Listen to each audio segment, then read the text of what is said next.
really like a sequel or even one in a series. Very different gameplay, but it's funny because, as you know, their company was bought up by Paradox, so this game already has like 5 DLCs. Oh, Christ, Paradox. yeah. Why does that name sound familiar? City Skylines.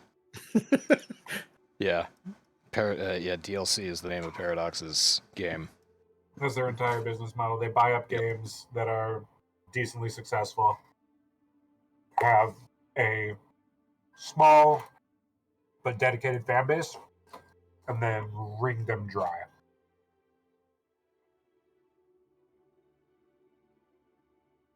Oh, I'll put it up there. Yeah, so, wait, what's the name of the game? Surviving the Aftermath. Oh, is this one where you have like a shanty town and you build a base around it and then you send out scouting parties for resources and quests? Yeah. Okay, yes. I eyeballed this one a while back. Yeah, me too. When it came out, I was like into it and watching streamers and shit. And I was like, I'll get this one day. And now it's free on Epic. Yeah. So that's really cool. The whole like building a settlement and then sending out search parties. I was the first game that I ever experienced that in Frostpunk in 2014. Like, I think that's the first game where you built a city and then you sent people out to do quests in the open world or discover like an open landscape around you. I'm trying to remember a similar mechanic in another city builder. I mean, RimWorld has caravans. Yeah, you're right. RimWorld does have a similar system. But you're directly in control of those. Yeah. Every game is a slightly different way Yeah. of doing it, but yeah. That's arguably better, though. Because if something goes badly wrong, you can fuck off in RimWorld. Which is kind of cool. I have all these different sort of things to set up. So, like, I'll pick medium difficulty. How often do I want catastrophes? Occasional, common, frequent, or constant? Yeah, I'm not going to do constant. Yeah, first playthrough, let's just do occasional. You don't want the volcano to go off while you're building. Yeah. Survivors. Abundant starting resources, plenty of survivors, average resources, sub-survivors, scarce, few survivors, insufficient resources, no survivors. There will be no survivors. Abundant, why not? Easy first playthrough. Alright, ideology.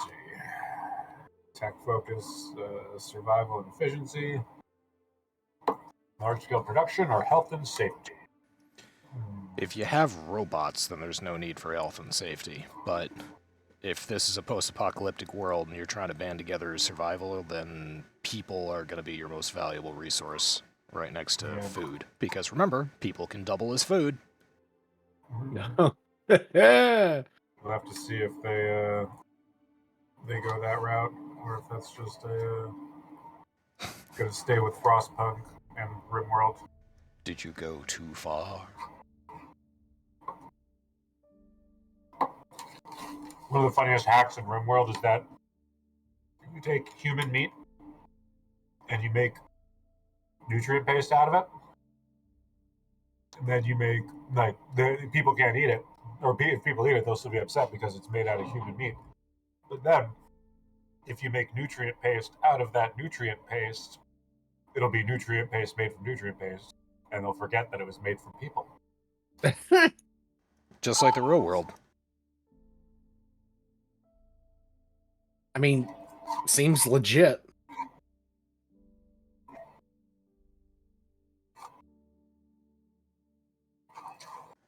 I still can't believe that made it into a Disney movie. In the first It was the first Pirates of the Caribbean movie where they're looking for pirates or some shit, and one of them is talking to this dude who's like sharpening his knife or something. He's just like, I heard tell of an island, you know, out far. They had the most delicious long pork. And yeah, if anybody knows what long pork is, I immediately picked up on that. It's like, wow, this is a kids movie. No. Was it though? Specialists to pick. Was Pirates technically a kids movie? I don't feel that it was. It was marketed to children. Was it? Yeah. Was the first one, or was that more like the later ones? I think the later ones were. The first one was not. There was a lot of like heavy themes. And it was kind of raunchy at times, and Well, if we want to be perfectly fair, going back in Disney movies, like, I mean, there were a lot of Disney movies with a lot of heavy themes in them that were marketed towards kids. It's just that there used to be this fun little balance between the jokes that the adults would get and the jokes that the kids would appreciate. Man, cartoons used to be fun. it's been a long time since I've seen the original Pirates of the Caribbean. What's the language like? Are they swearing in there at all? Or is it clean? No, I don't know. No, Yeah, it's clean. pretty clean. Well, they're British. Actually, they were all on FX the other day, and like my wife and I sat down for, I think it was a good solid 8, 9 hours, and watched all of them because they were all just on back to back. Jesus Christ. That's With That's commercials? something. What the fuck is Look. wrong with you? Look, let me just say this. It kept her from putting the damn TV on the Hallmark Channel, okay? Was there nothing wholesome on the Hallmark, or was it just overly wholesome? Everything is wholesome on the Hallmark Channel. I know, but some of it's just like, wait, if it's William H. Macy wholesome, I'm fine with that. If it's like Oprah wholesome, that's a bit too much. It's Oprah wholesome. Ugh. All of it's Oprah wholesome. It's bad. None of that makes any sense to me anymore since Hawaii. It's like, you're not fooling anybody. I miss her back in 1995's Dr. Quinn's Medicine Woman. Dr. Quinn Medicine Woman, rather. Alright, if Masami can, yeah, I've messaged her. If she can, then she'll join us.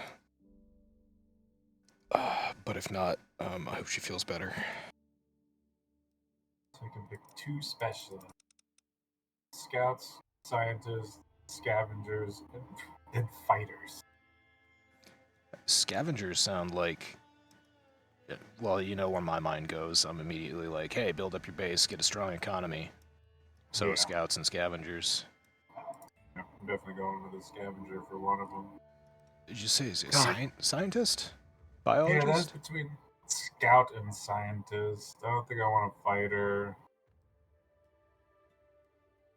All this talk makes me want to re-download Civ 6.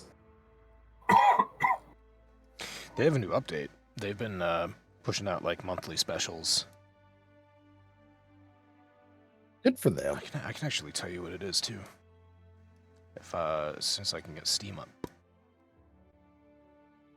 Hello, Steam. Greetings. Delightful to see you again.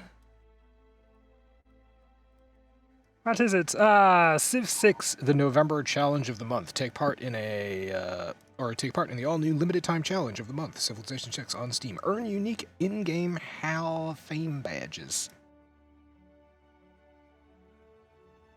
That's neat. So there's an in-game Hall of Fame now. I haven't paid any attention to that.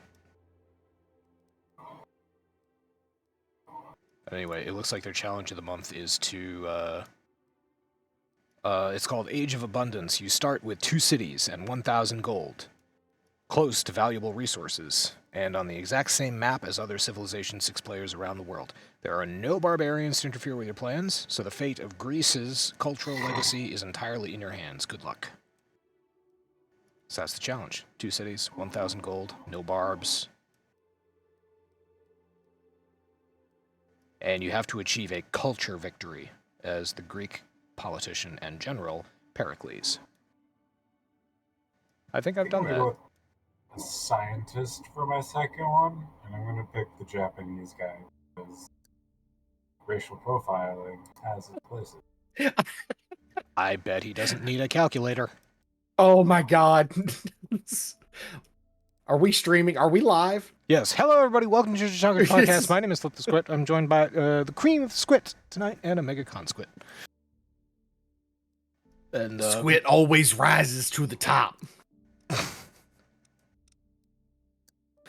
oh man, What should my symbol be?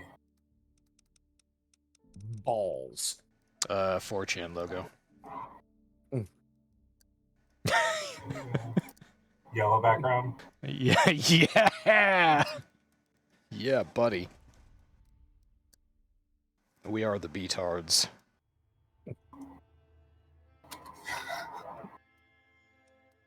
Column name /B.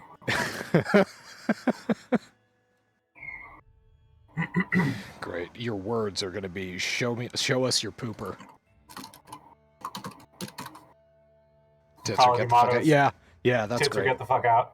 Yeah, old school Yep. B, the best B. That is B as it should be.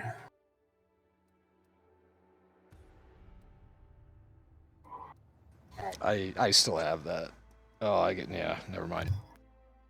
I got a whole folder full of old B, just like memes, just regular stuff that people would post on the boards all the fucking time. And one of them is, yeah, female posts, timestamp, bitch.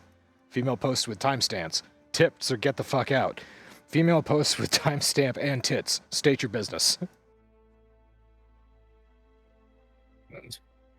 Wow, back when you could make jokes like that and people would laugh.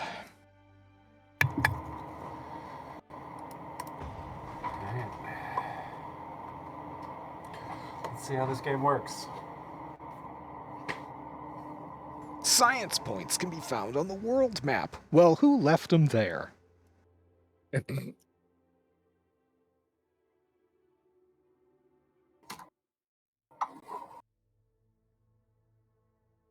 I started watching another anime, though, because I got sick of Attack on Titan. It's called I Thought I Told You to Make My Skills Average in the Next Life.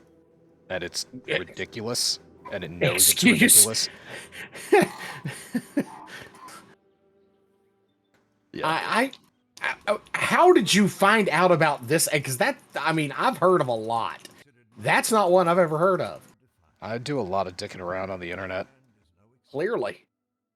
A settler has finally found a spot for a new colony with a place to call. Ooh. Wow, look at that giant wall of trash. Build a campsite. I guess the build button. Alright, campsite. Was that a duck? That was a duck. That's Do I want to build a adorable. campsite on the path or off to the side of the path? I mean, it should be off to the side for future expansion, but this is B, so just slap it right on the fucking thing. Smack in the middle. Just. It's be like worst decisions possible. And then deal with the consequences later. I As you love the do. duck! I love the duck!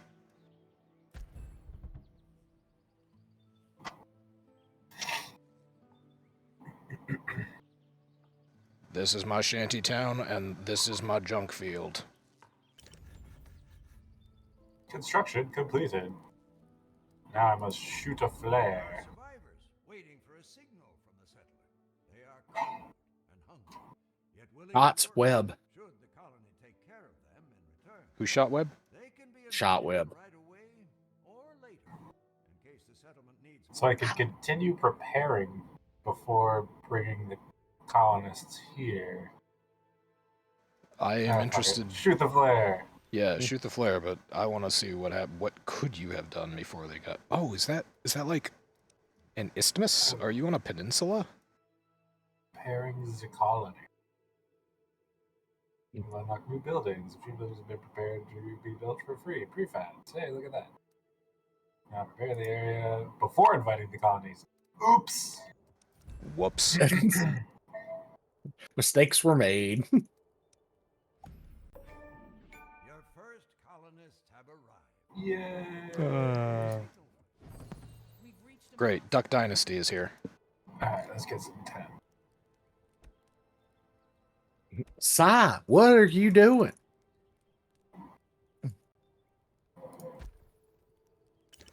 Oh my god, so it's like Banished. You have to build houses for it. Wow, you build houses fast. Yeah, all construction apparently seems to be pretty much instantaneous. It's probably because you're just driving a couple stakes into the ground and then throwing a tarp over them. Yeah.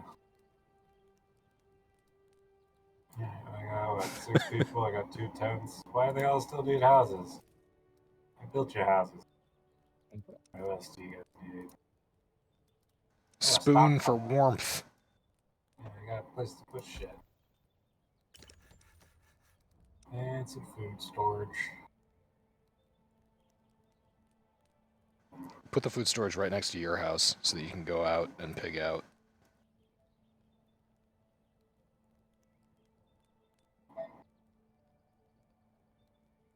Like a midnight snack. Snacks. Snacks.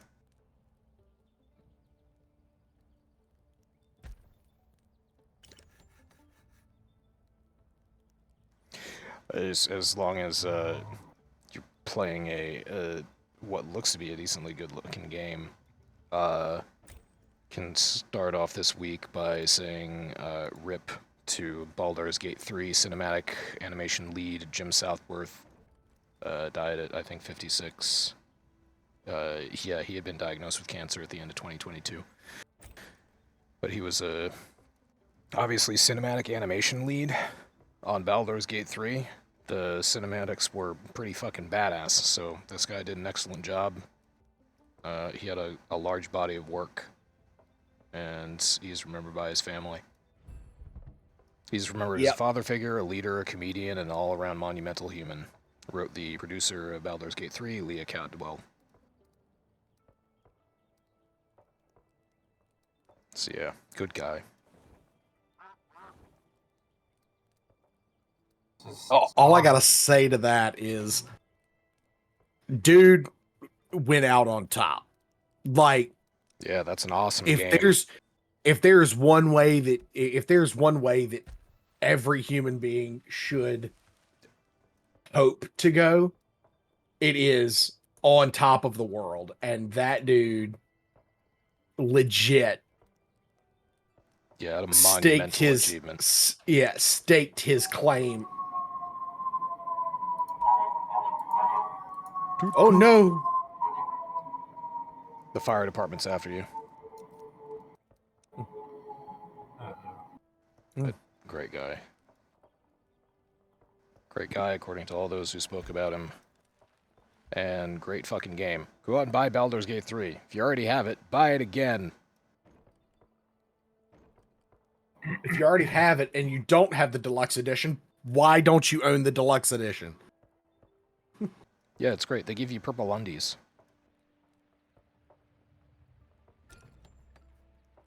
Not only do they give you purple undies, they give you specialty dice.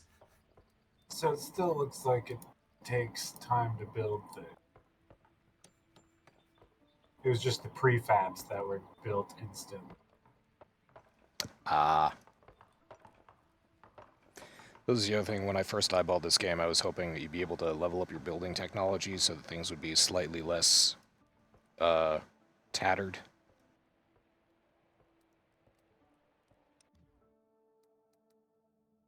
But hey, you know, I'm sure you'll be fine when winter comes.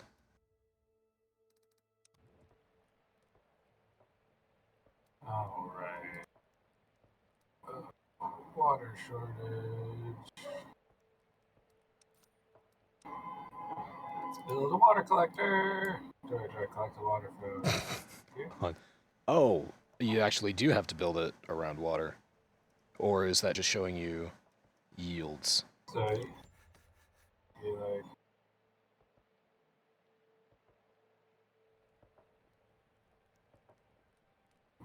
It'd be nice if it updated that. It'd be nice if it updated the percent yield. Water, what is that? Water produce. And the right there. It'd be nice if it updated that when you were moving your template around.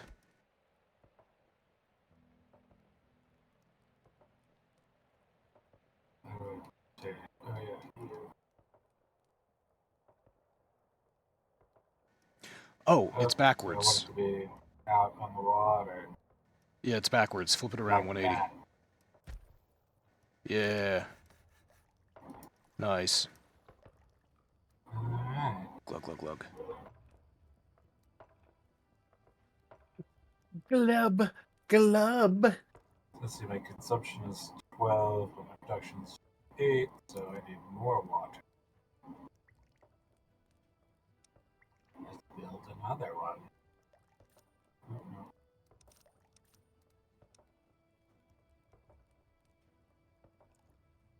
Oh, now it updates. Yeah, there's plus 12.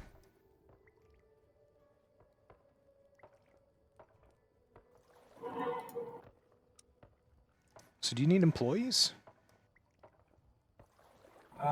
The water collector doesn't look like it needs one. Okay, good. There's no worker slots here, it looks like. But, like, there's. The stockpile has people, worker. Okay, deposit's depleted. Speaking of the deposit, let's go ahead and move the work area there. There's a little bit more wood right there. Let's go grab that wood. Delicious wood. Let's see. Collecting berries. Collect berries. Build empire. Berries are the foundation of any good empire. So there's a lot of wood around. I don't know how Why are you many... thirsty? Yeah, really, there's a giant... Isn't that a freshwater Oh, lake okay. that's right next to you? He just drank some water. Oh. Wait, so does a full green bar mean he's not thirsty, or... There's the map. He is.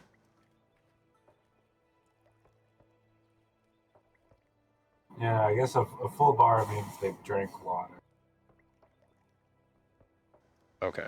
So he's slowly chugging water right now.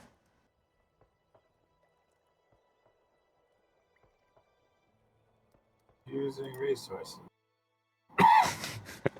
Walking around like in real life. Yeah, my water bar is full. I really need to take a piss.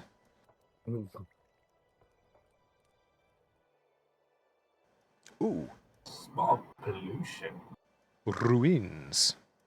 There are ruins to explore. Greens.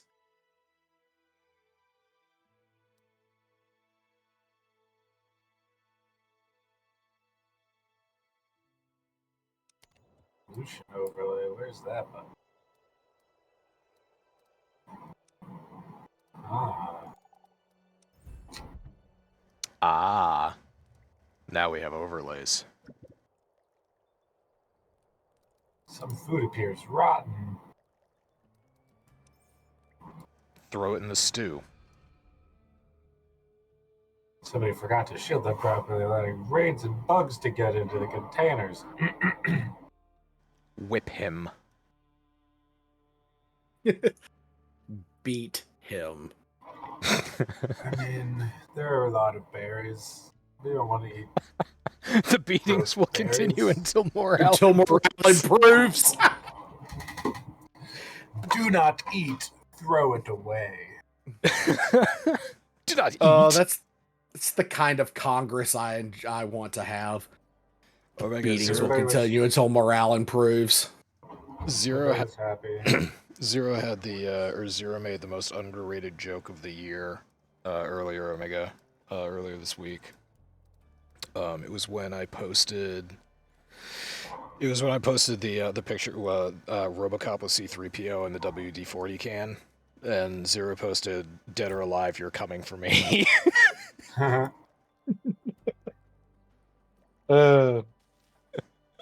I figured it was a good one. I had a hearty laugh. You got King John. I see what you did there for that one. Oh man. Increase food production. Colonists will need food to avoid starving. Steel production can be achieved by building a trapper or fishing pier. has a policy: failure to produce food will result in you becoming food. Let's see. Trapper must be placed on shore. Must be heated during winter storms. Let's go with fish. I like Yeah. fish. Always fish.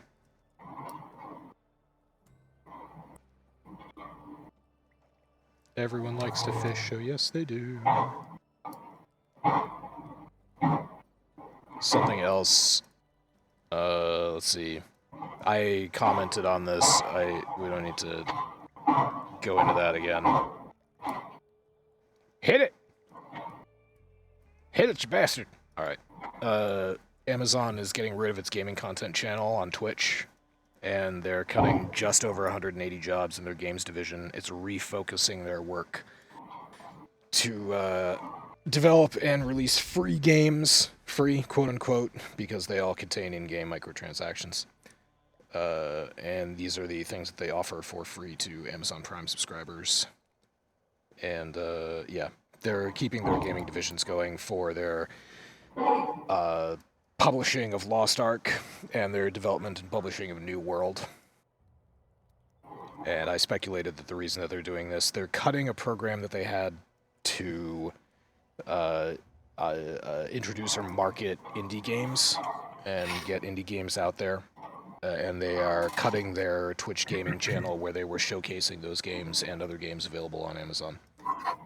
And they're refocusing into their MMO production and their free game department.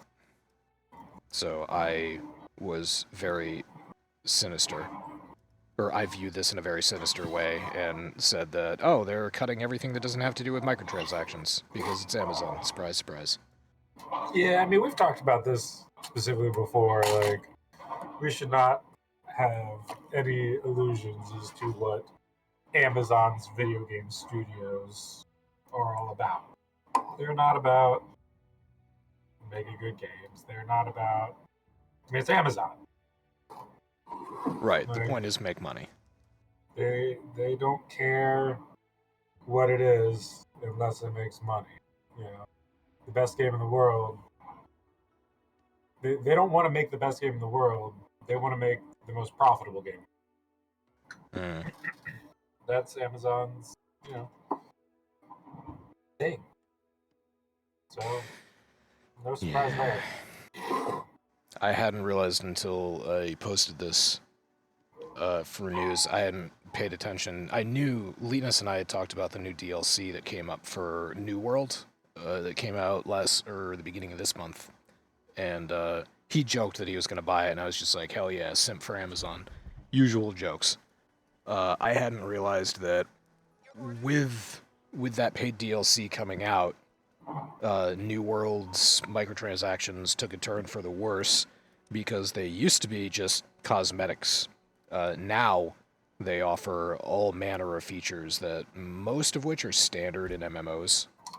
Like being able to transmog gear that in New World that costs real money. There was a bunch of other stuff. I made a list. It doesn't matter. But yeah, the microtransactions in New World finally became predatory. Just like in Lost Ark. Way to go. Well, who'da thunk? Yeah, I'm sad to say that it seemed like it was only a matter of time, and it turned out to be only a matter of time. But I'm honestly surprised the New World is still going, and that they did release a DLC for it, because I took a look at the Steam charts last week, and you're talking about, between 10 and 20,000 concurrent players week to week, which is not huge for an MMO. That's basically a dead MMO. It's good for other games, but...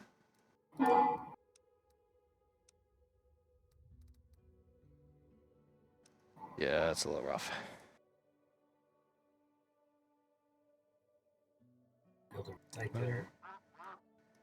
Honk! There you go. Objects underneath are blocking construction. Bullshit. Yeah, there you go. You're good.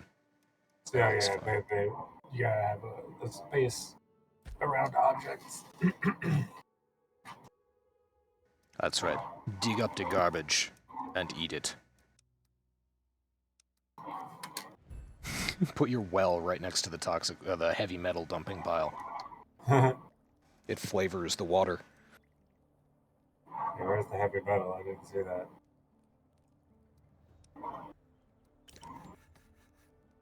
that. Good question.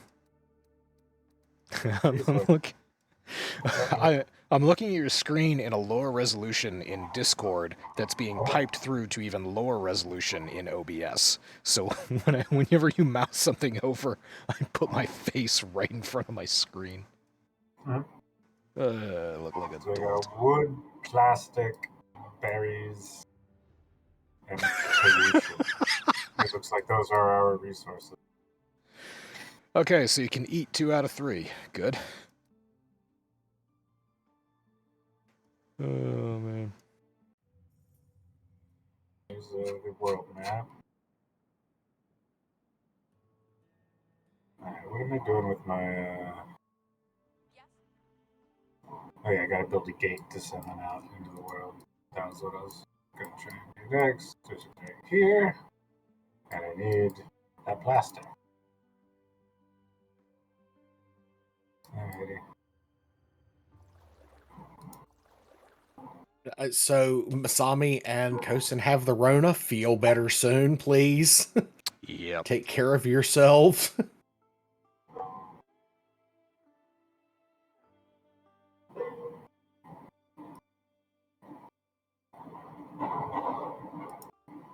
That's a bummer. Docs, she said that you need to find her a new pair of lungs. She won't ask questions. Okay. Do Yeah, they need to be human lungs? Well, I mean, it wasn't specified, so... I'll tell you what, though. If you want to breathe like a walrus, it's not a bad gig.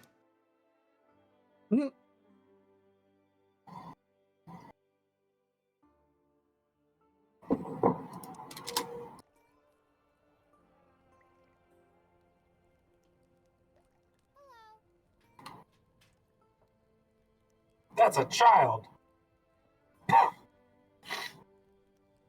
God, children in a post-apocalyptic scenario are fucking useless. They don't work. They're barely any food. Yeah, she was hauling stuff.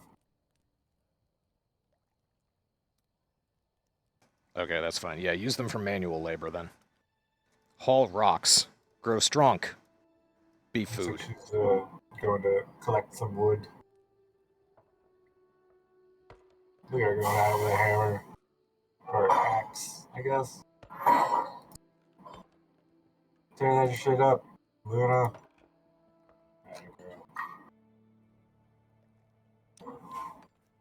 Oh, let's see, and on the same view, or on the same tune as Amazon laying off 180 people, owner of Death Stranding PC and Control Publisher lays off 30% of their staff, and are going to focus on sequels to previously successful games because, quote, that's what works.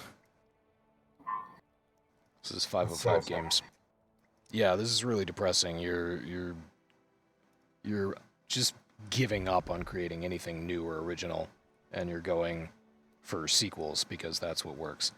I mean, that's what always happens. The sequel in the theater at least. Sequel movies are always more popular than the original movies, right?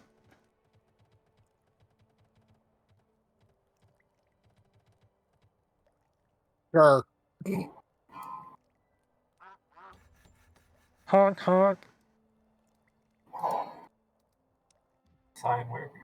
You can increase or decrease productivity by changing the amount of workers. Add workers. Yay.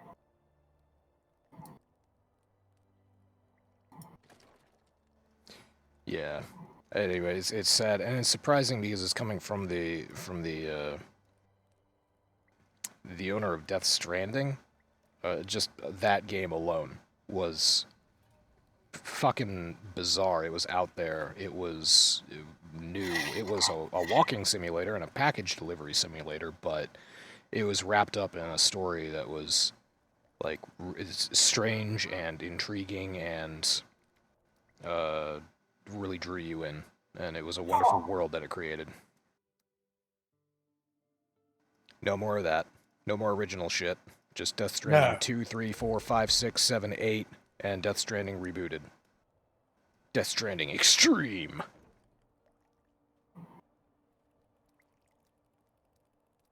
I wonder if it was Hideko Kojima that did that, right? Did Death Stranding that wrote? Yeah. Yeah, I wonder if he retained any of the creative rights, if he would allow a sequel. Because he seems like the variety of artist who is always interested in the next thing. Not revisiting something else just for the sake of revisiting it.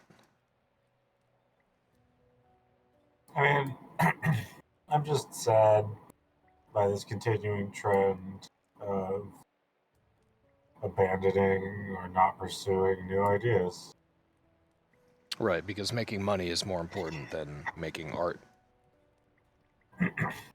I mean, you can still make money. I It's know, just I'm they being want the facetious. easy money. Yeah, I mean, Yeah. you're not wrong. They want easy money more than anything else. Like, nowhere more prevalent has that mentality been than in Disney. Which is, yeah, we want a, oh, you say easy money. Yeah, we want a sure thing. We want that which is statistically most likely to bring in the most profit. And when you start entering into decisions like that, yeah, creativity is just not considered.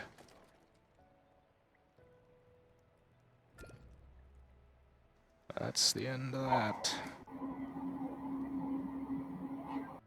Well, there's a huge debate going on right now with with Disney or with Marvel especially, if they should reboot the entire universe Yeah, I'm sure because that'll of make things better. because of the massive failure that was the Marvels. Put a chick in it, make her gay and lame. That's great. Yeah, no, reboot the whole... That's a great social experiment, if nothing else. And I don't care if Disney loses money. I could give a shit.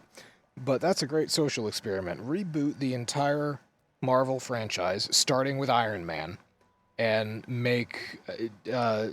basically take out all the white men and replace them with other women of color, men of color, diverse backgrounds, religions, ethnicities, all the rest of that. Just go as diverse as you possibly can and reboot the entire Marvel franchise and see what happens.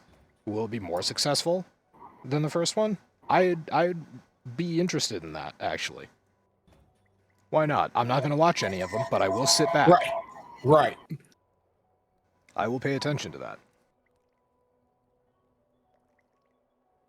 I honestly don't know what would happen now that I'm entertaining scenarios. Oh, reboot them in the Bollywood style. Oh God, That's actually like, okay. That's so a billion people, guaranteed audience of 1 billion people. That's got to be popular.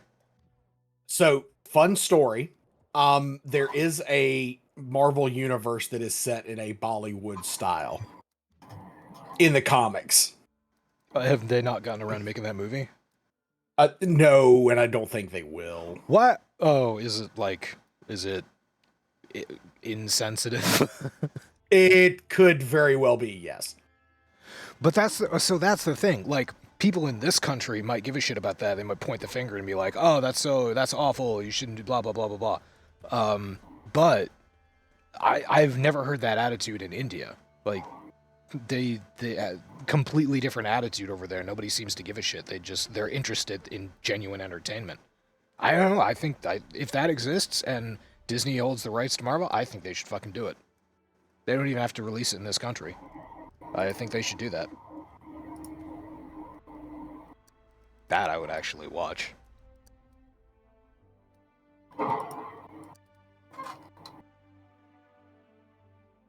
you starting over, Omega? Yeah, learning a few of the mechanics. Now, kind of have a better idea of what to do.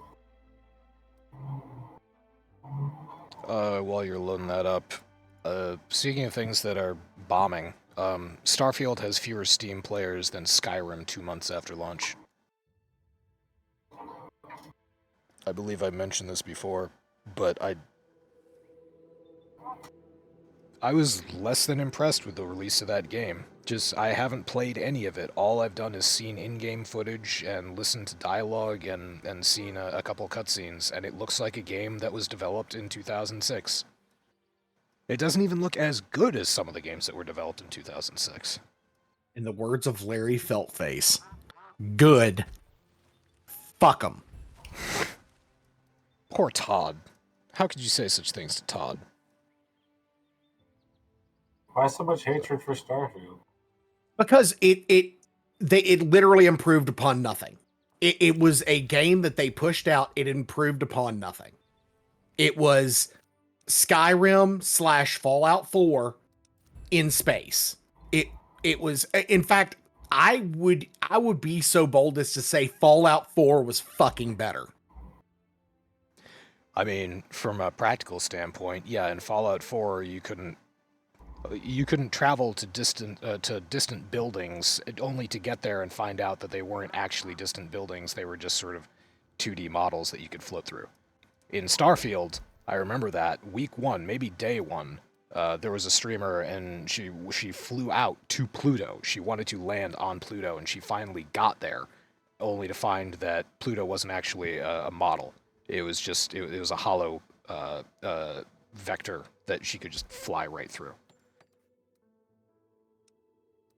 Vector-based graphic. Yep. There you go. Yeah, I've seen a lot of the. It didn't help that Starfield launched around the same time as Baldur's Gate 3 because it's impossible to compete with BG3, as we saw in the Golden Joystick Awards. Yeah. But yeah, the dialogue is lackluster. The story is okay. There's a story. I mean, that's a plus. It's included.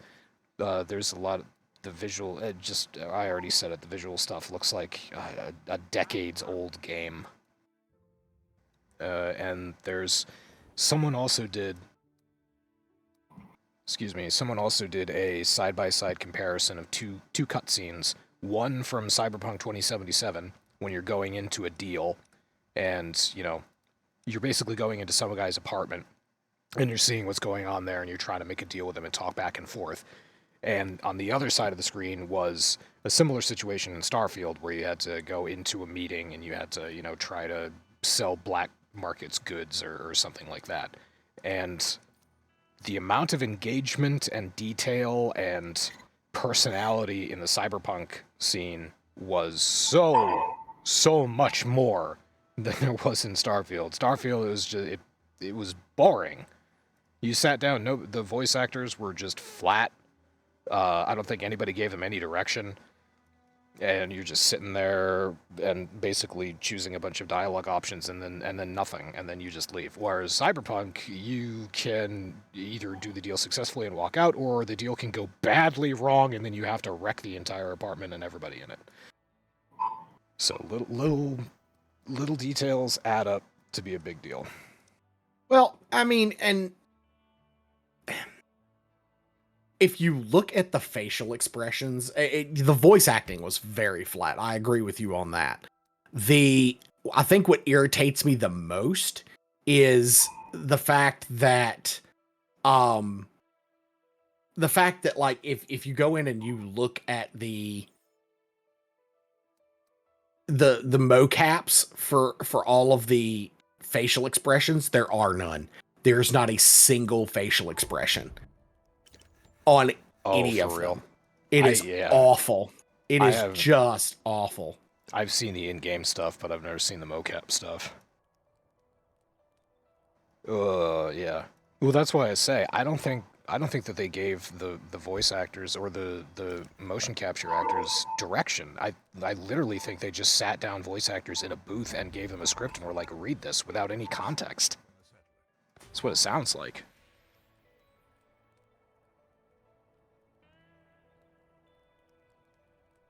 But yeah. Anyway, as bad as this article might make it sound, concurrent numbers for Starfield as of November 14th were a maximum of 26,000 players online. Which, again, I mean, 26,000 players. That's not nothing. But launch it was 330,000 players. And then less than 2 months later, 26,000. So you got about 10%. Yep. You got between 8 and 10% of the people still playing Starfield. Huge flop. Huge flop.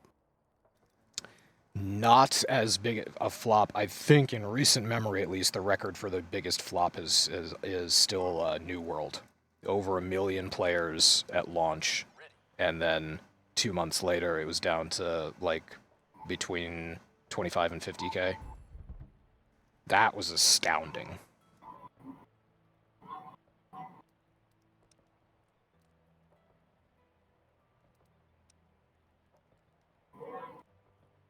But there's good news at the end of the rainbow. So this is from Kotaku. Former Mass Effect lead forms a new studio to make narrative-focused games. Adong. So, ever since NetEase got thrown out of the Blizzard party, they've decided to open a new studio, and their lead writer behind the Mass Effect series has joined them. So, Worlds Untold will be based in Vancouver and helmed by CEO Mac Walters. And yeah, they're going to focus on narrative-driven RPGs. That's pretty cool. Hopefully sci-fi RPGs. That would be like cream of the crop. Right.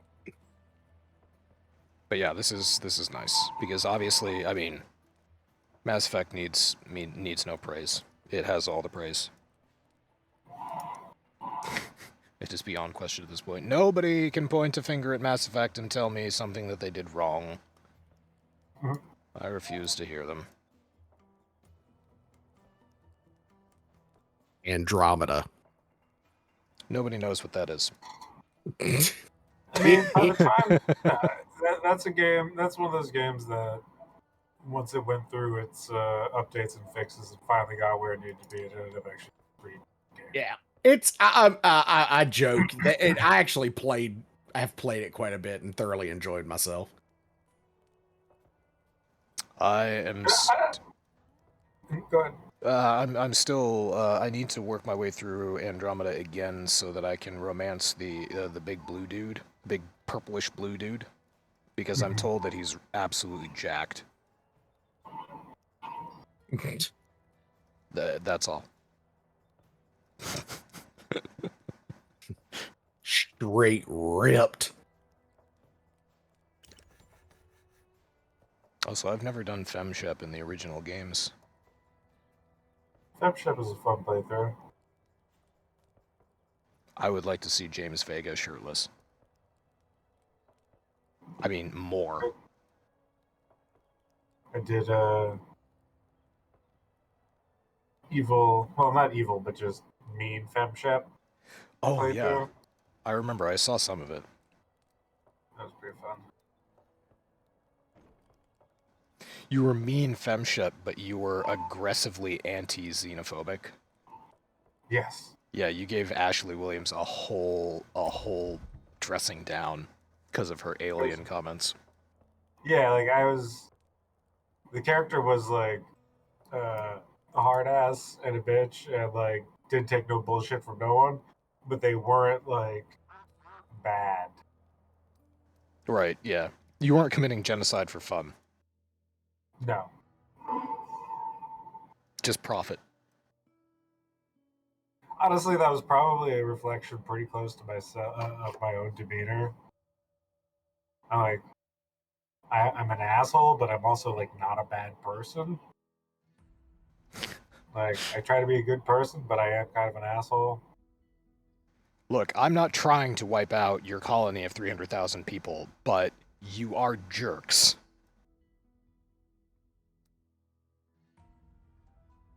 Mhm. That mission's on railroad tracks anyway. You can't not destroy the Batarian colony.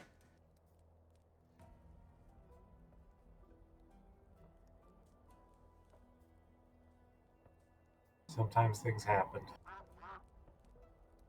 Honk honk.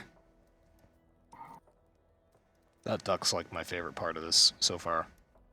It looks good. I'm not knocking it. I just love the duck.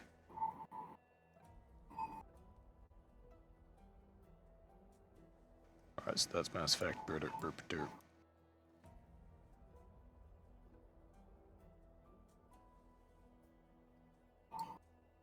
Oh.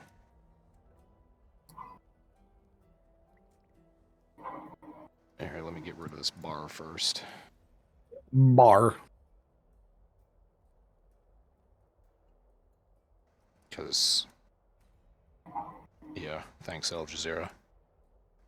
I am still reading Al Jazeera, despite... Well, every news agency these days is really showing their bias. It's actually kind of funny. But I've never seen Al Jazeera be this biased before. They're decidedly pro-Palestine. Yeah. And if it was just their op-eds, I wouldn't bat an eye. But it's their official news reporting as well. So they have obviously taken a side. They're not interested in objective news. They're interested in telling their side of the story and ignoring basically everything that doesn't conform to that narrative. That doesn't make them unique. Most news agencies are doing that in one way or another. But regardless, that has nothing to do with this. What did happen though this week was Sam Altman got fired as the CEO of ChatGPT. As the CEO of OpenAI, which is the developer of ChatGPT. He's one of 3 people that founded the company and started the OpenAI project. But he was dismissed by OpenAI's board of directors, and the director's reason was that Altman had been less than candid about his communication. Okay, here's the quote. Mr. Altman's departure follows a deliberate review process by the board, which concluded that he was not consistently candid in his communications with the board, hindering its ability to exercise its responsibilities. So they tossed him. I haven't been able to find terribly much to elaborate on what the board meant, at least not anything that can be verified. There's just a rumor mill churning out shit right now. However, after he got ousted by the board, OpenAI's president, who founded the company with him, also quit. So there's the tweet that Greg sent out. I mean, this whole thing has ended up being kind of insane. Because now basically they're on the verge of bringing him back because most of the staff, well, not most, a lot of key people in the company have resigned or threatened to resign over this. The Wired article that came out actually says 95% of OpenAI employees threatened to follow Sam Altman out the door. Wait, 95? That's according to this Wired article. Jesus. Yeah, it wouldn't matter if it's 95% or if it's 50%. The company would still be in a terrible way. This is like the disintegration of Twitter all over again. Well, no, what this isn't that. This is the board. This is a power struggle in the company between the board and Sam Altman. And the board was within their power to do what they did, but they didn't anticipate this, quite frankly, cult of personality that Sam Altman seems to have built up around himself. And basically, they lost. Like, The entire company is on the verge of collapsing. Um, I mean, one other interesting aspect to this is the whole Microsoft angle. Microsoft is the company's single largest investor, to the point where like it blurs the line between investor and parent company. So basically, Yes. like Microsoft, like Sam Altman, Yes. Microsoft has promised, some 14 billion or 18 billion dollars investment. And here's the thing: the investment is not cash. The investment is in Microsoft Cloud Computing Service. Right. So Microsoft is offering up their hardware for yeah, OpenAI to use. so Microsoft basically has them fully and entirely by the balls. And so if Microsoft is not happy that they fired Sam Altman, well, I don't think Sam Altman will remain fired for very long. And one of two things is going to happen. The board is going to, more or less entirely dissolve. Sam Altman will be brought back in, and the governance structure of the company will change drastically. Here's the interesting thing. Yeah, there's actually two parts to OpenAI. There's the nonprofit, which has the stated goal of, developing AGI for the benefit or the betterment of all humanity. And then there's the branch of the company that Sam Altman was the CEO of, which is the for-profit company that is technically a subsidiary of the nonprofit company. So that nonprofit company is the board that we're talking about here. The board of the whole operation, of which Sam Altman's for-profit arm was a subsidiary. Now, as the CEO, like I said, he could, they were fully in their rights to fire him. But this is all showing that pretty much everybody involved has faith in Sam Altman as a leader and not in the company's board as leaders. Right. So, And it may interest you to know that this may have just come out recently in the past couple of hours, but I seem to... God damn it, I'm not going to be able to find the article fast enough. Doesn't matter. Sam Altman's been offered a position at Microsoft. So Microsoft has basically turned around and said, fine, OpenAI's nonprofit. If you don't want Sam Altman working for your fucking OpenAI for-profit division, then Sam Altman is going to come work directly for Microsoft, and we might just pull whatever out of OpenAI and just give it to Sam Altman directly at one of our departments.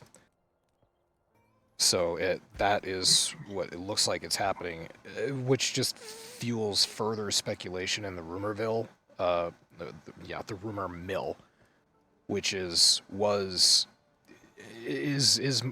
Microsoft directing, or is Sam Altman directing projects at OpenAI which do not contribute to the betterment of mankind, as the statement is for OpenAI's nonprofit organization. And Sam Altman was sort of lying about it because he wasn't being completely forthcoming in his statements to the board, because he wanted to go the direction that Microsoft is pursuing. And so this was sort of a reaction to that, and this was kind of an inevitable domino fall, if you want to look at it that way, or an inevitable collapse to the House of Cards. So now Sam Altman and his friend Greg, who was the president of OpenAI, are now possibly going over and finding new jobs and founding a new department in Microsoft and continuing their work now without being burdened by a nonprofit board. Kind of looks like how this is shaping out. But as I said, there's not a lot of verifiable information as to why, or the reasons behind Sam Altman's dismissal. There's just a lot of speculation from people who say, oh, I knew him, this was what was going on, you know. We have a lot of tweets, we have a lot of social media crap that is very difficult to verify. It's difficult to find truth in any of it. But this was the news of the week. Not to mention the fact that all of OpenAI's investors were pretty fucking pissed off. Yeah, it's kind of shocking that, you know, something like this would happen at such a seemingly prominent company that, you know, I mean, it just seems like such an unstable decision to make. What it kind of reminds me of is when Microsoft spies a company that they're really interested in acquiring, and they go after the owners of that company and they say, hey, we'll buy you out. And then the owners say no. And then Microsoft finds a way to ruin them. That's kind of what it reminds me of, but I'm just spitballing. Corporate espionage. Yeah. Yeah, a little bit.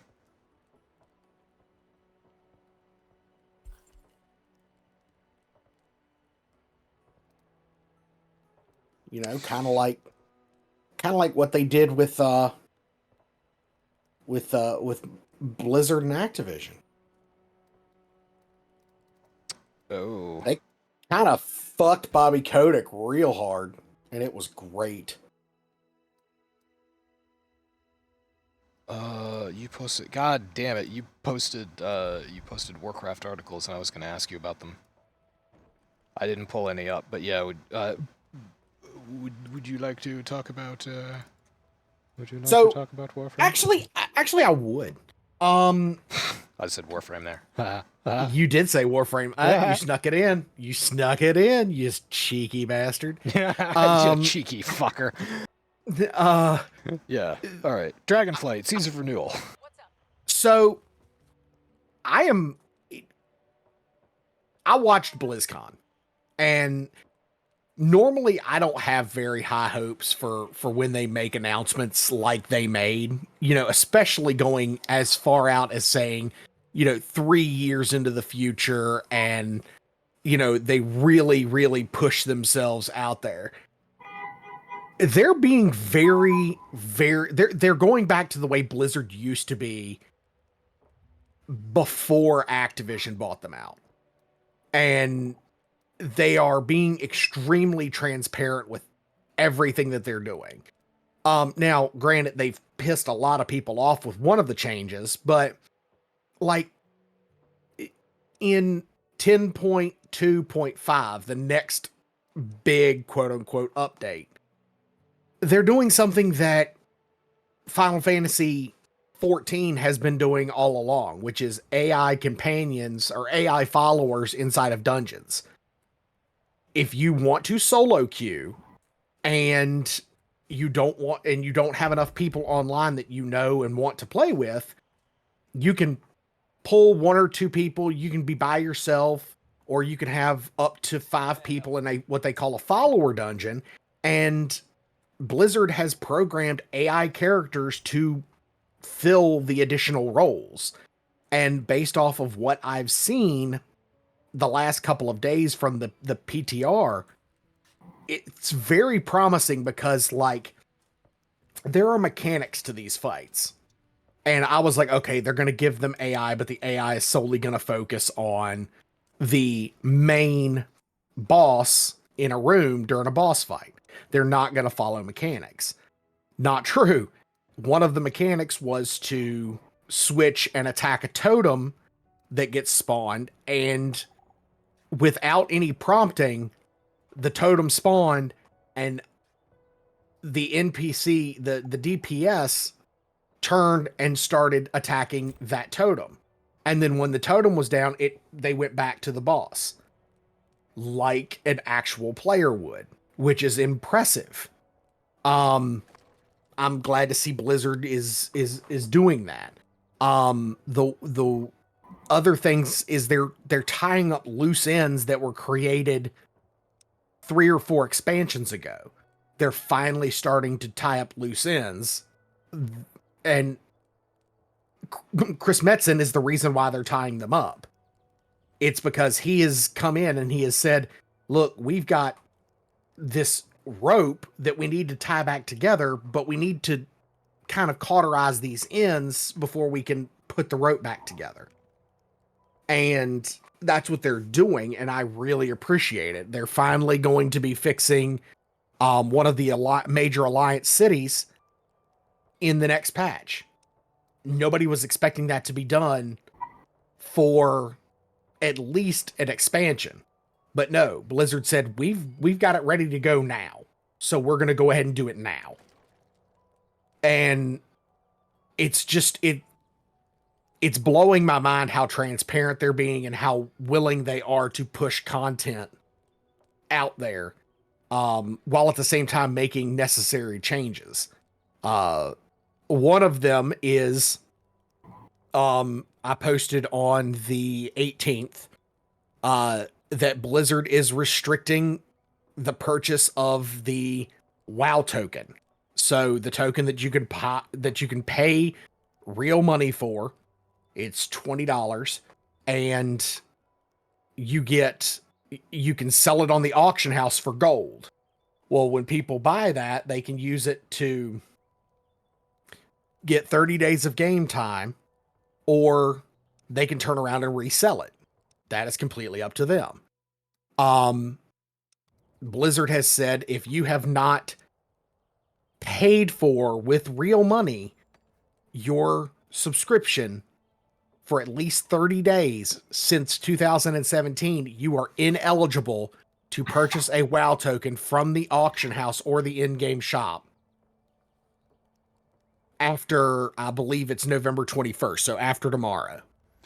So if it sounds like up to this point, if you didn't want to pay real money for a WoW subscription, you had the option to be in-game and grind gold and use your gold to pay for your subscription, and Blizzard wouldn't get your money. That's what it sounds like. Correct. And now they're eliminating that system, so you have to pay money to play the game. At least once every so often. Okay. Which is good because in my opinion, it's good because Blizzard has said, Ian Hazzikostas has said in interviews that the feel with the higher ups at Microsoft is that they are going to be able to operate with their own autonomy. They're not going to have to run things up the chain to get it approved from now on, like they used to with Activision. They're going to be able to, if they want to make a change, they can make a change. If they need to make a change, they're going to have the ability just to do it without having to have it approved by the board. And at least that's... Sorry, yeah, go ahead. That's at least the way that that's at least the way that it sounds based off of Ian's answers in some of the interviews that he's done. Gotcha. So I'm very, I mean, yes, okay, it's kind of shitty that you can't just, yes, you've grinded for all of this gold in game and you can't just buy a WoW token and get 30 days worth of game time. It's $14. You know, if you want to play the game, just play the game. It's $14. You have to spend it once every so often, and then you can continue to go back to your gold grind and your Chinese gold farmers and continue to, you know, buy time that way. Yeah, and I think that's part of the reason why they're doing this is because of the gold farmers. The gold farmers are the ones who are really not spending any money to play the game. They are going in and, you know, I think I read in an article that there was one character that had the max amount of gold that the system will allow. Which I think is like 999 million. Oh, Christ, yeah, it's probably a SQL database. So yeah, 99,999,999. Yeah. Yeah. And they hit that that limit, and then that character just sits there all day long and deals in gold transactions, buys a WoW token once every month to pay for game time. Yeah. So, yeah, it's shitty that there are obviously gold farming operations that are selling gold for real money in the real world, and Blizzard is not part of those transactions, and so yeah, other third parties are getting paid for things that Blizzard should be getting paid for. I understand that.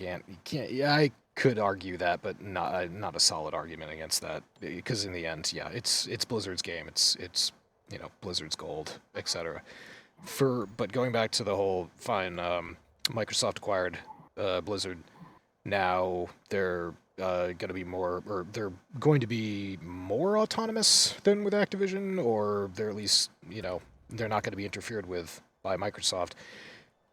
Sounds like a good thing. In this case, though, for this decision, I can't imagine why Microsoft would have a problem with them implementing a system like this, because it's guaranteed increase of revenue. They're limiting And I agree with that. But what I'm talking about when it comes to their autonomy is things like major in-game changes, in-game system changes. Mm-hmm. The fact that the new dragon riding was not able to be used in the old world, in Azeroth proper, was because Activision said, we don't want people to be able to use dragon riding in the old world because they have to buy Dragonflight to have access to it. Well, one of the changes that they're implementing in 10.2.5 is old world dragon riding. And you don't have to have Dragonflight to get access to it.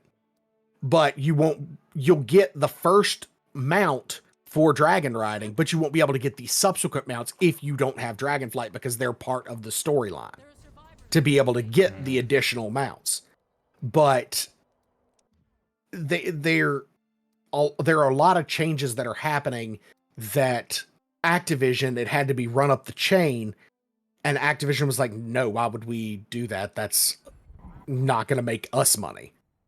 And Blizzard's like, yes, but the players. And I know for the most part, sometimes it was, yeah, we need to make money too, but old school Blizzard, in my opinion, was best Blizzard, and it seems like they're trying to get back to that. So we open up the podcast with sad news that 505 Studios is gonna shut down any new projects, and they're just gonna focus on sequels to existing properties because that's what works. Is this Blizzard more or less doing the same thing? They're investing into their solid property. Like WoW has been around for 20 years. Obviously, it's firmly established in the community, and it's still making Blizzard money. I think it has been the main moneymaker at Blizzard for a long time now. So it sounds like that's what Blizzard is doing. They're reinvesting into this property. Maybe it has something to do with how Diablo 4 was maybe not as popular as they were hoping that it would be. And so they're falling back. They're reinforcing a little bit before they start moving pieces again. That could be part of it, but I have heard rumors that there is a division within Blizzard that wants to make another StarCraft game. And yes, if that is true, I welcome that. 100% I welcome that. That was actually a story that we also had, which is there's a new StarCraft RTS, and it's called Stormgate. Yeah, see that's what I heard about. That's not inside Blizzard. That's people who were there building StarCraft back in the day, but they're off on their own now. So this is going to be one of those spiritual successor type situations. Yeah, okay, so from that article, quote, So ravenous for a new game in the franchise, a Bloomberg article detailing a new title for StarCraft franchise had people excited about the prospect of a new game. That's what we're talking about. According to the reporting, it's not a result of lack of trying that a new StarCraft game has been created. Many Blizzard staff members who worked on RTS titles had left the company over the years, and when asked, the president of Blizzard, Mike Ybarra, seemed open to the prospect of a new StarCraft game, though it could come in the form of another genre, like the ill-fated StarCraft Ghost. Oh, Ghost. That languished in development for nearly a decade before it being completely cancelled. Yeah, Ghost looked like it was going to be fun. And then it died. But anyway, Stormgate, yes, Omega's correct. Stormgate is by former devs. So this is not... I don't think this is officially attached to Blizzard at all.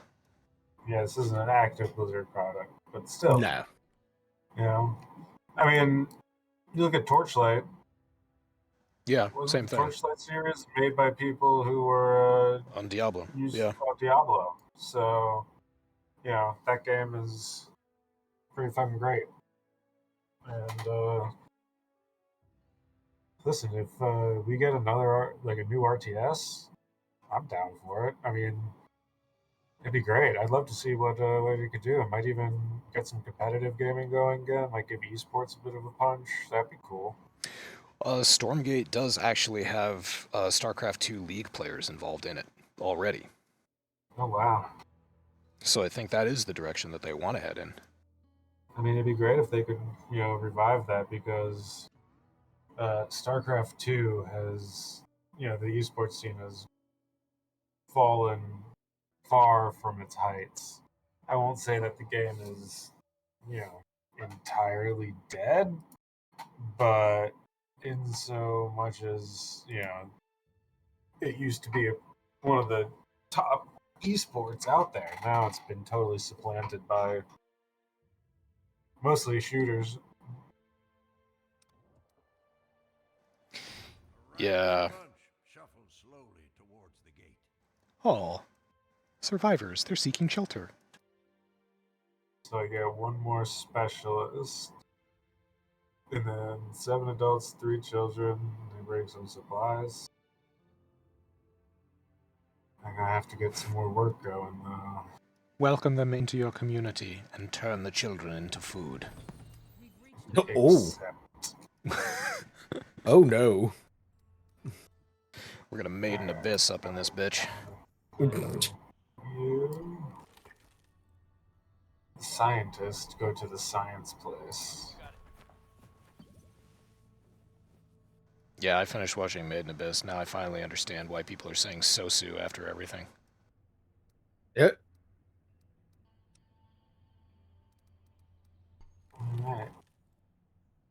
Got my sellers, I can reach population 25. I've built the gate. And some milestone. Alright. Oh, see, I need water real bad. From Build all a these well. people. I also need to build a house, though. This is where it gets tricky. Ah. I need a lot of plastic. Oh wait, my plastic is now shooting up through the roof, I guess. So okay.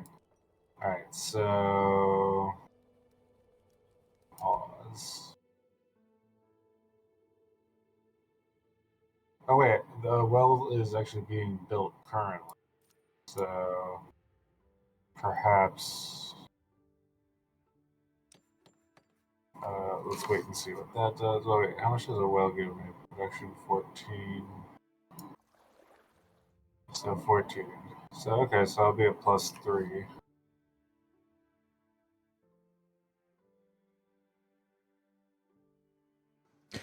Oh, there was a bunch of shit that I forgot to link because I didn't order my articles correctly. Bad me. That.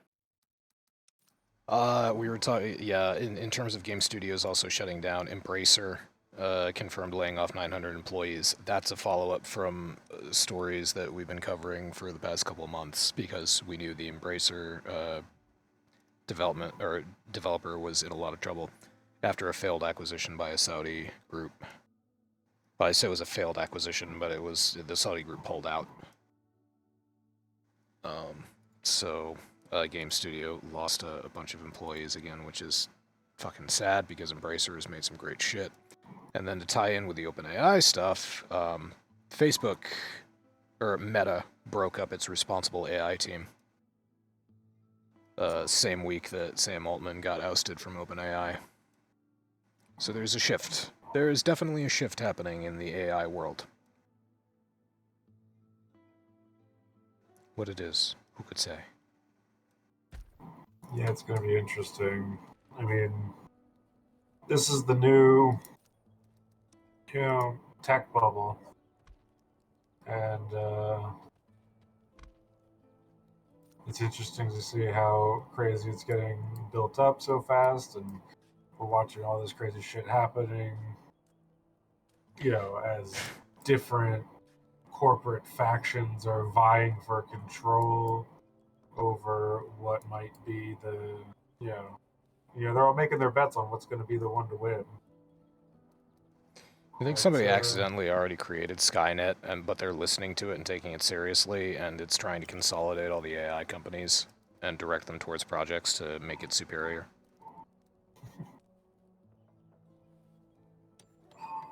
I, for one, welcome our new artificial intelligence overlords. It's a Kent Brockman reference. Not actually serious about that. Yeah, it'll be okay. I think they'll be gentle. That was an old joke. I forget where this joke is from. It might actually be from 30 Rock. But it was, if they're, like, our new ape overlords are, like, taking over a shit, I'll be perfectly fine, because I'll be one of the people who informs on the other human beings, and I'll be rewarded and taken care of. Oh, man. That'd be depressing.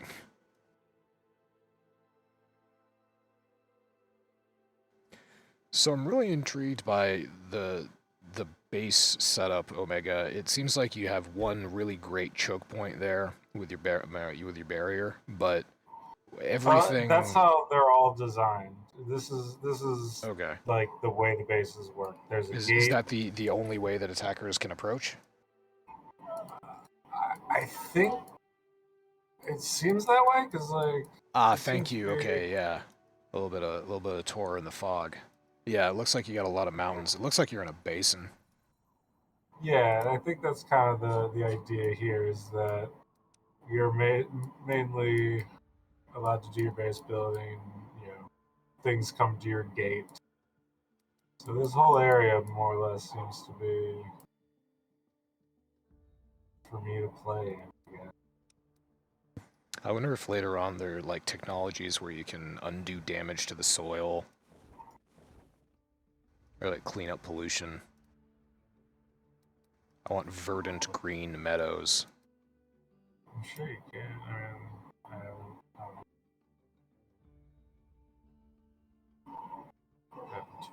If not, there's probably a mod for it. Parts in one of the many DLCs that have already sprung up. Oh, and then the last bit of news out here, ending on a positive note, there is going to be another Subnautica game. It's aimed to be delivered in 2025. They say early 2025, but yeah, who knows. So, it's gonna go back to, what the fuck was the, oh yeah, it's gonna go back to the large underwater biomes that we were used to in the first game. The second game had plenty of underwater, as much as I watched you play it, Omega, but also had a land-based component, a larger land-based component than the first game.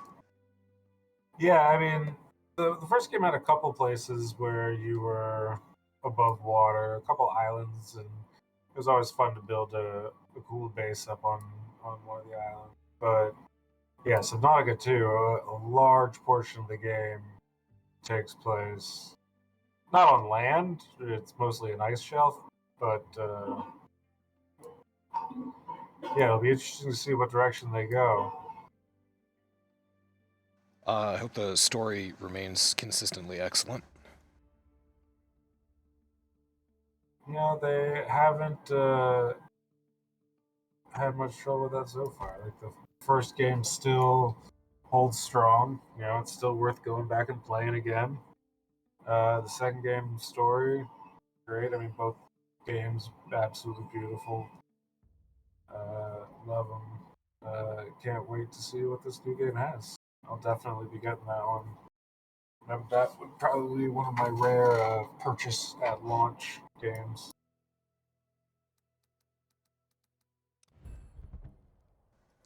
So, did you ever get the cuttlefish in Subnautica 1? Cuttlefish? Yeah, there's a little buddy fish that you can get who swims along with you, and he when you pet him, he hugs your hand. He's the sweetest goddamn fish in the entire game. I don't know, maybe not. He's really cute. I was wondering if there's some mechanic where the ship tells you that you're not allowed to take him with you when you leave. Something in my mind is remembering this right now. I just had the thought, yeah, well, if that was the case, then I'd fucking take a screwdriver to the ship computer and be like, no, fuck you. Of course you can take your baby with you.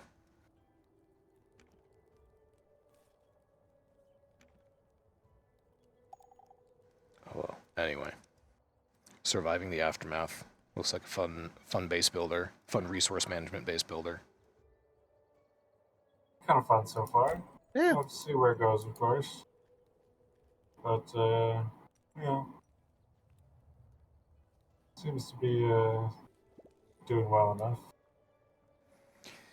That's been an hour and a half, so we're probably going to wrap it up here. We wish Masami a speedy recovery.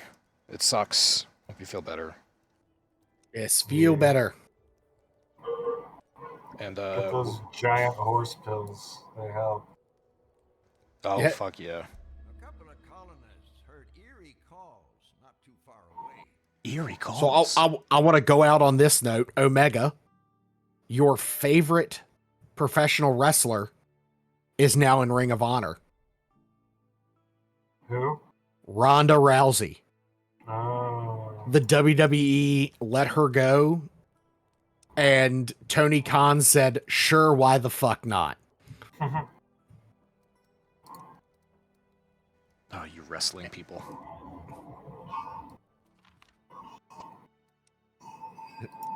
I don't watch wrestling. I just have Zero give me periodic updates on interesting goings on. You are our official news poster for anything WWE related. Ah. I am the WWE correspondent, huh? That's why you're the cream of the squid. Cream of the squid. I saw a video of Macho Man Randy Savage getting interviewed, and he gave a brief motivational speech, and it was probably one of the best things that I've heard in a while. Dude, it was back from like the early aughts, but still. The man was absolutely insane. Like, It was absolutely tremendously positive. batshit crazy, but he was one hell of a motivational speaker. It's always nice. It was very wholesome. May he rest in peace. Yep. Yeah. Bonesaw will forever be ready in my memory. Oh, man. Okay, yep. Thanks, everybody in chat, and thanks for coming along with us. Penis, fuck Winnie the Pooh, fuck Putin, fuck Linus Tech Tips, fuck Nestle. And we didn't even get around to talking about Elon Musk and his anti-Semitic comments and how how everybody reacted to that shit was pretty fucking hilarious. Yeah, as if he wasn't trying to bury Twitter hard enough, he started spouting off conspiracy theories this week, which was just great. So yeah, more on that next week. Penis. Yeah. Bye.